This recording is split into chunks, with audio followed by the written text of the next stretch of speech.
Hi everyone. So in this video I want to talk about finding slope graphically. So what that means is if I'm given the graph of a linear function, how can I find its slope without actually knowing what the formula for the function is? So in our last video what we talked about was the idea that slope measured how much our output changed based on how much our input changed. Specifically, we wanted to know if I had one more unit of input, so if I increased my input by 1, how much does my output change by? What would be that change? And if we know what that change is, we call that the slope. What we're going to do here is we're going to look at the graph of a linear function that I have in front of me, and I'm going to try to decide if I add 1 more input, how much does my output change by? So the typical way we go about doing this is we pick a point on our graph. So what I'm going to do is I'm going to look around, and so I look at all the different points on my graph and I try to find a nice point. So it looks like this point right here is 0, 1 is a nice point. So what I mean by nice is the x and y coordinates are pleasing to me. Typically we find ones that are integers or whole numbers, something like that. Let's mark off this point and let's see if we can decide by increasing my input by 1, how much does my output change by? Alright, if I start here and I move along my x-axis this way, what I'm doing is I'm increasing my input by 1. So my point started with an input of 0, and if I move all the way out to an input of 1, I would be out here. How much did our output change on this interval? Well, outputs are measured on our y-axis. So I was at 1, my output was 1, and now my output is up here. So the length of this blue line is the change in output, and the length of the black line is the change in input. So the change down here is 1, and if I look at my blue change, well, it's not clear exactly what my change is, but it looks to be, more than half. So it went from 1 to about 1.67. So it looks like my output went up by about 2/3, and so we'll give it an estimate, we'll give it 0.67. We'll estimate what our change in output was. Now to find slope, what we're going to say is slope, which we use the letter M for, is going to be equal to my rise, which is my change in output. So we usually use the word rise here. And it's going to be divided by my run, which is going to be my change in input. So rise over run. This is a common mnemonic that we use to think about slope. So how much does my output change based on my input?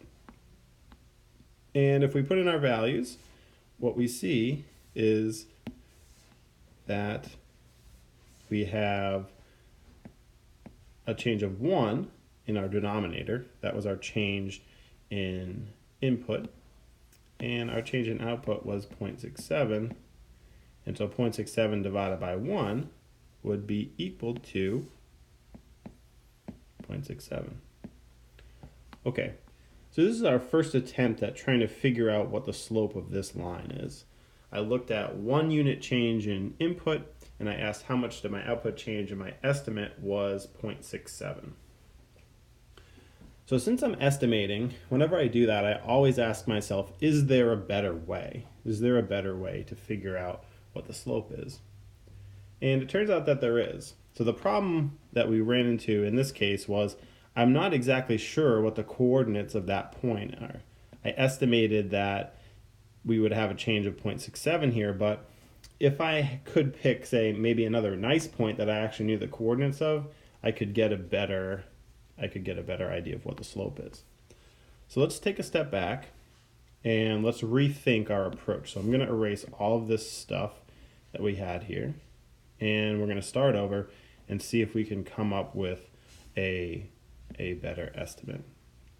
But just for our reference, let's make a little note over here on the side that in the previous version we said that m was equal to 0.67.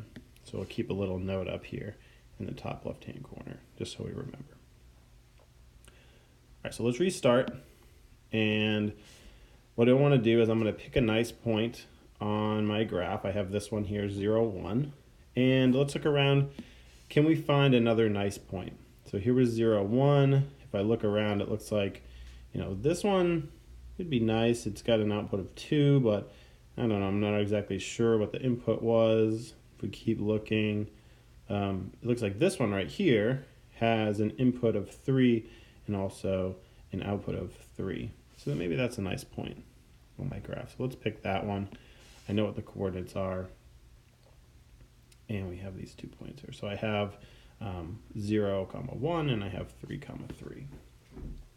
So what I want to know is, based on some change in my input, how much does my output change? So in this case, what we have is my input change. See here, it's all the way from here to here. So my input, it looks like I was at 0. So I had a 0 input here, and now I have 1, 2, 3. So it looks like my input went from 0 all the way up to 3. So that is a change of +3. So my input went up by 3, and let's see what happens to our output. Well, our output was 1, and it went up to here. So our output was 1, and now it's 3. So it looks like my output went up by 2. All right, so these numbers look a little bit better than the decimals I had before. Let's put this all together. My slope is given by rise over run. So that was my change in output over my change in input. And my change in output in this case is 2. Then my change in input was 3. So +2 over +3 gives me a slope of 2/3.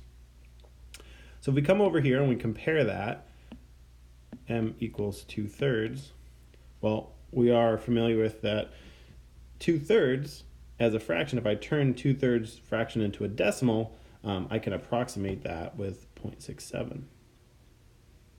All right. So here are 2 different ways. One was an estimate, but if we have some nice points, if we can find coordinates that we know for points on our graph, then we can have this strategy of using rise over run to figure out what the slope of a line is. Hope this helps. I'll see you next time.